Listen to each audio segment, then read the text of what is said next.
Hello everybody.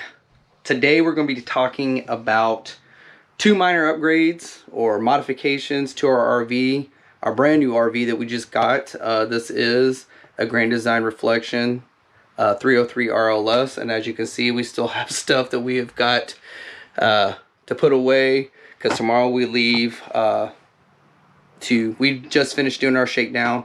We leave for a 4-hour trip just to go over to New Braunfels. So stick around so I can show you the two minor cost-effective modifications that we're going to make to this 303.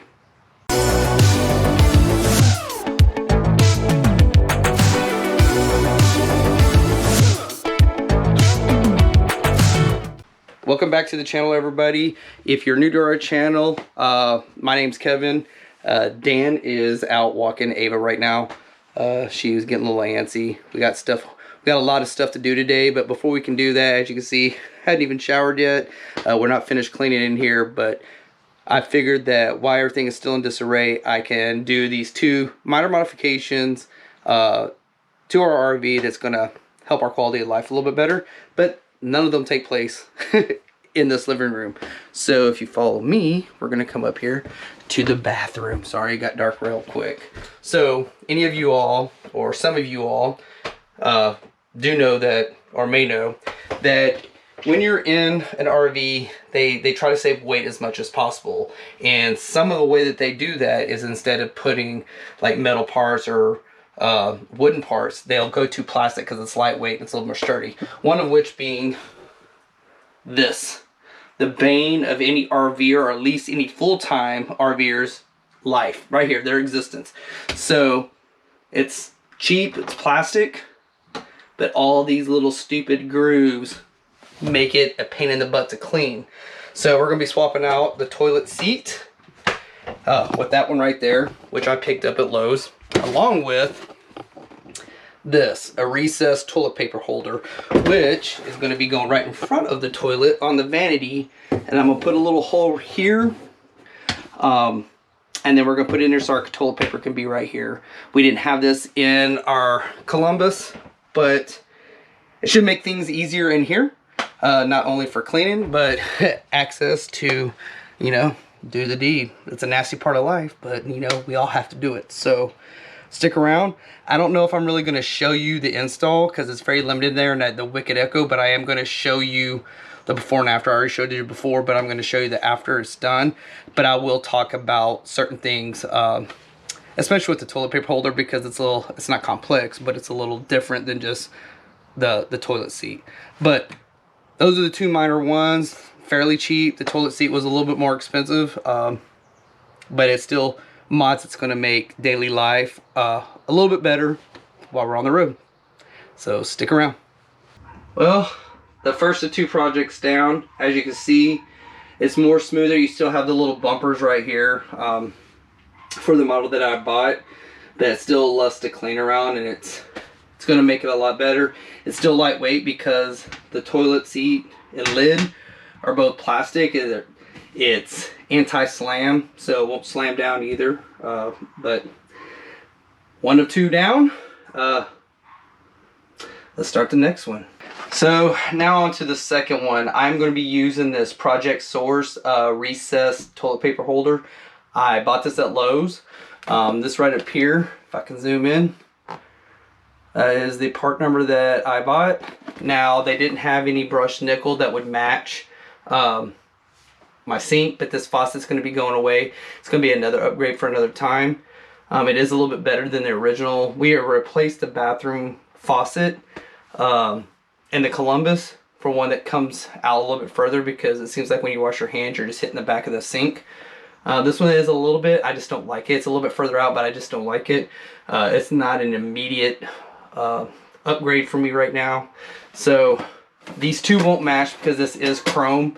It is going to look more industrial, but I don't care. I mean, this is a bathroom.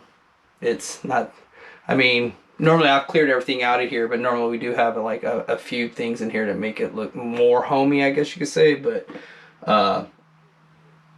I choose it to I don't care if it's chrome and it clashes with the brushed nickel. This is not what this is about.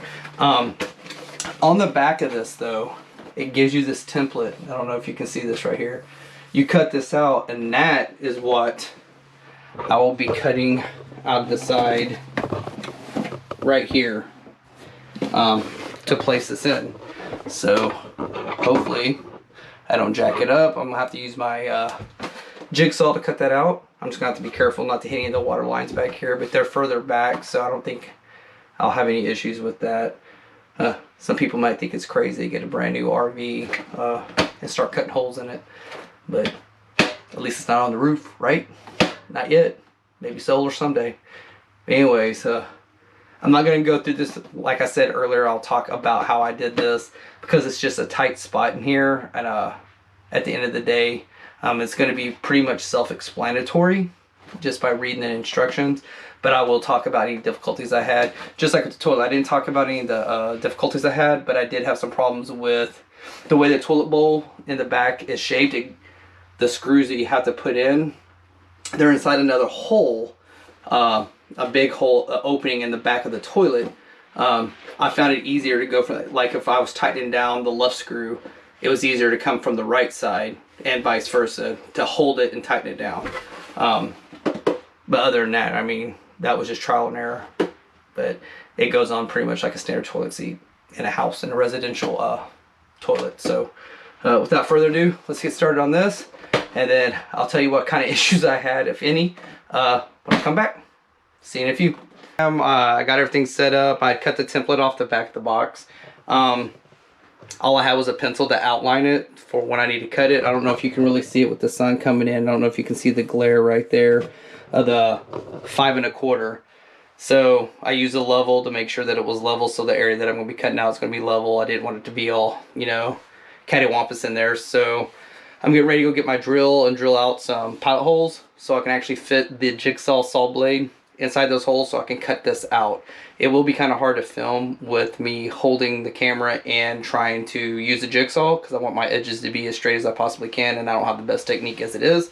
So the next time that you probably so yeah, the next time that I cut back in is going to be after the hole is already cut out, and we'll go from there. Then it's pretty much just putting the backing on and screwing the template in, or the holding, whatever you want to call that, the face plate.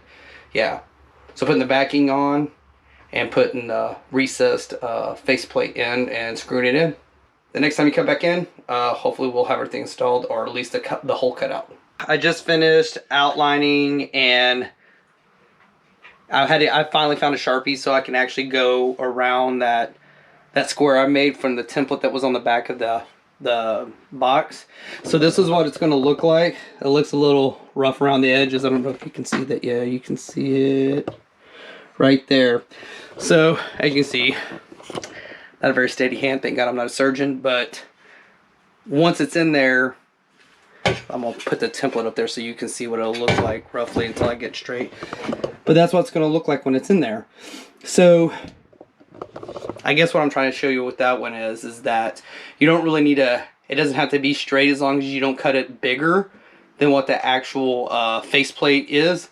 So as long as you follow that diagram and try to keep it as steady as possible, you'll be fine. There's nothing to worry about. You won't exceed it. So I'll show you the final product as soon as I get done putting, because right there's the backer that's going to go on the back, and then the 2 screws that'll go from right there on those holes will screw into that thing, and that's what's actually going to hold it to the back. So I'll show you when it's all installed. So even though it is the chrome and it's not the polished nickel, I still think that it turned out all right. But in the event that it ends up getting on my nerves and I want the brushed nickel, all the work is pretty much done. The black back plate will be about the same. Like I said, I'll link everything in the description below. So if this turns out that it's just annoying me too much because they don't match, they do make a brushed nickel one. They were just out at Lowe's when I was there. This was actually the last one that was there. And all the legwork's already done. All I gotta do is unscrew 2 screws, take the back plate off and the front plate off, and swap them out. If you have any questions, please leave them in the comments below and I'll try to answer them. If you want pictures or something like that, I can go ahead and try to get pictures later. It is kind of small up underneath here, and I had to go up a little bit so it's in and up. But for the most part, pretty easy. It's just kind of sketchy cutting into your brand new trailer when you first get it. But I like the way that it turned out. It looks like it was always there. Everything's out of the way. And it's readily available for you to use when you got to do your business. As usual, help us grow our channel. If you like the content that we provide, go ahead and like it. If you like it, please consider to subscribe. And if you do all that, don't forget to hit that bell icon and hit all so you know are notified when we upload a new video. I have 2 more. These are upgrades, not modifications. These last 2 are, well, I guess the toilet seat was an upgrade, but they're the nice ones. So we do have some stuff coming up, and we're going to be doing that in our next spot because we're leaving tomorrow, like I said previously. So once again, thanks, and we will do a walkthrough of our 303 RLS. Once again, this is a Grand Design Reflection 303 RLS. So until the next video, y'all be safe out there. Bye.